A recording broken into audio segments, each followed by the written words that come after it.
Alors, c'est parti, dès aujourd'hui, on va démarrer une série de vidéos dans laquelle on va analyser des parties de personnes et on va se demander pourquoi ils sont tel ou tel classement, d'accord?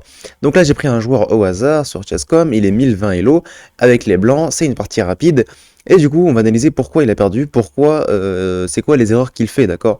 Donc là, c'est des joueurs random, mais si jamais tu veux, toi, que j'analyse tes parties, mets tout simplement ton identifiant Chess.com en commentaire et je vais analyser tes parties. Il faut que ça soit du rapide parce que c'est beaucoup plus intéressant à analyser, hein. Les parties de Blitz et de Belette, bon, les gens jouent un petit peu à l'instinct.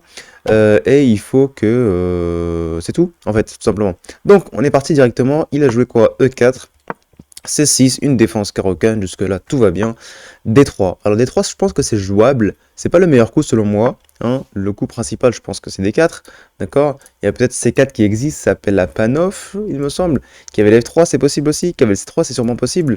D3, ça peut transposer dans une sorte de King's Indians Attack, genre D5, cavalier BD2, avec cavalier F3, G3, fou G2, petit roc. Je pense que Fischer jouait ça. Mais je pense qu'il jouait pas ça sur la Caro-Kann, il jouait plutôt ça sur la Sicilienne. Mais bref, D3, je pense pas que ce soit un coup mauvais, mais continuons. D5, ici je pense que pour continuer l'idée, il faut jouer cavalier D2, d'accord? Donc cavalier D2, tac, ici. Pion prend. Donc là, première question, pourquoi pion prend en fait? Du coup, c'est quoi l'utilité de D3, à part de bloquer le fou ici? Du coup, pion prend, je comprends pas. Pourquoi pas, pion prend, C3, encore une fois, je comprends pas ce coup, ok, donc C3, ça ne fait absolument rien, ça bloque le cavalier, le petit roc n'est pas effectué, du coup, il faut absolument jouer cavalier là, fou E2, ou bien G3, fou G2, et faire petit roc. C3, c'est un coup très imprécis, d'accord, donc C3, j'aime pas beaucoup. C3, E5, très très bonne réaction de la part des noirs.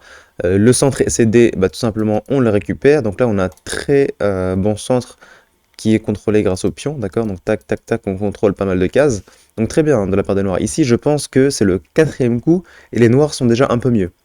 G3, pourquoi pas? Bon, c'est un peu lent, mais bon, l'idée c'est de faire fou G2, cavalier là, ou bien cavalier là et faire petit roc. Mais c'est un peu lent. Parce que je pense qu'il y a peut-être des réactions rapides sur cavalier F6, fou G5. Je sais pas. Je sais pas, on verra bien. Cavalier F6, fou G5. Waouh! Fou G5, je pense pas que ce soit le bon coup ici. Pourquoi? Parce que ça respecte pas deux principes. Déjà, il faut rocker le plus rapidement possible, donc vaut mieux jouer fou là et cavalier là et petit roc. Et deuxièmement, on sort pas les fous avant les cavaliers, d'accord? Donc il vaut mieux avoir un cavalier ici et ensuite avoir un fou en G5. Mais ça veut pas dire que c'est fou G5 c'est mauvais. Ça veut juste dire que bon, c'est bizarre, d'accord? Donc et puis ça menace rien. Jouer fou G5, ça sert à quoi dans cette position? Pas grand-chose. Bon, qu'est-ce qu'on va faire? Fou prend F6? Bon, il y a rien, il y a pas grand-chose ici.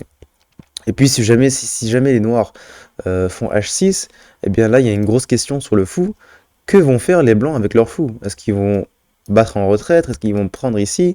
Dans tous les cas, les noirs ont regagné un temps, parce que H6, du coup, ça va leur être utile afin d'avoir un petit roc et de leur empêcher de mettre du couloir plus tard, dans un long terme, tu vois.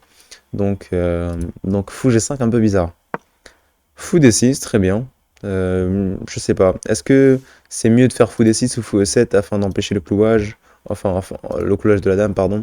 Je sais pas, je sais pas. Peut-être fou E7 ça aurait été un peu mieux. Mais fou D6 c'est pas mal vu que ça protège le pion E5. Mais le pion E5 on aurait peut-être pu le protéger avec un cavalier C6. Du coup je pense que fou E7 c'était bien aussi. Je pense que les deux sont bien en vrai. Fou prend F6, c'est pas bon. C'est pas bon, c'est pas bon du tout. Les blancs ne font rien. Il faut qu'ils développent leurs pièces, d'accord? Il faut qu'ils fassent petit roc. Il n'y a pas le temps de faire fou là, fou prend ici. Et puis, deuxième chose, c'est qu'ils cèdent la paire de fou. Donc, c'est quoi la paire de fou? C'est tout simplement quand t'as plus tes deux fous, quand t'as pas la paire de fou, eh bien, t'es un peu moins bien. Pourquoi? Parce que t'as un moins bon contrôle des cases de l'échiquier. D'accord, donc le fou de case noire, normalement, il contrôle très bien les cases noires, et le fou de case blanche, il contrôle très bien les cases blanches. Mais là, si t'as plus le fou de case noire, ça crée des gros problèmes pour les blancs, d'accord?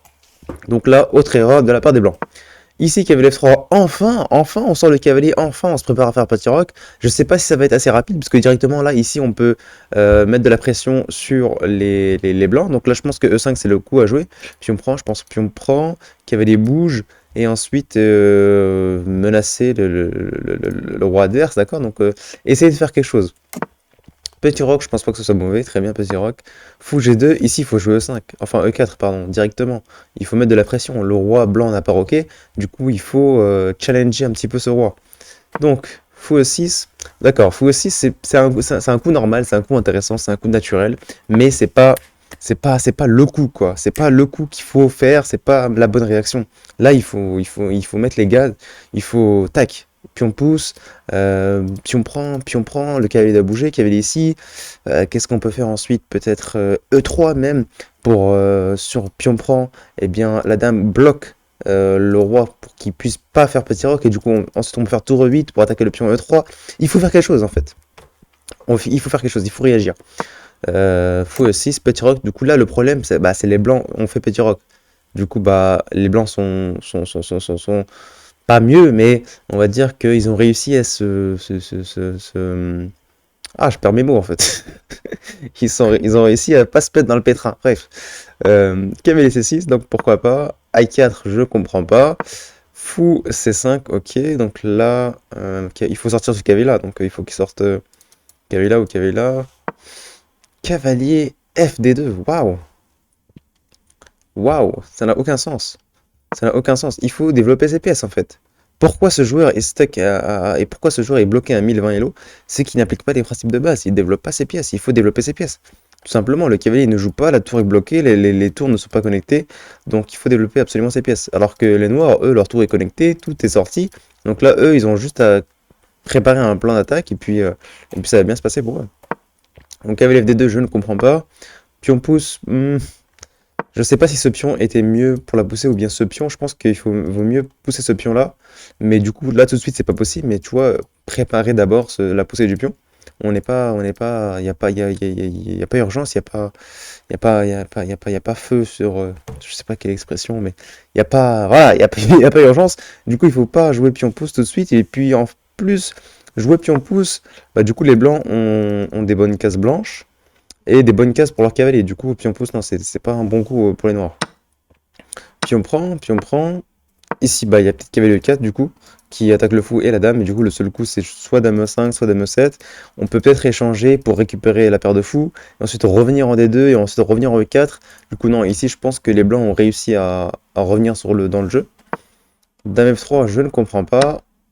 Ok, donc là, c'était pas vraiment utile d'échanger les dames. Mais bon, ils ont échangé les dames quand même. Fou là, pourquoi pas, tour 1, ok.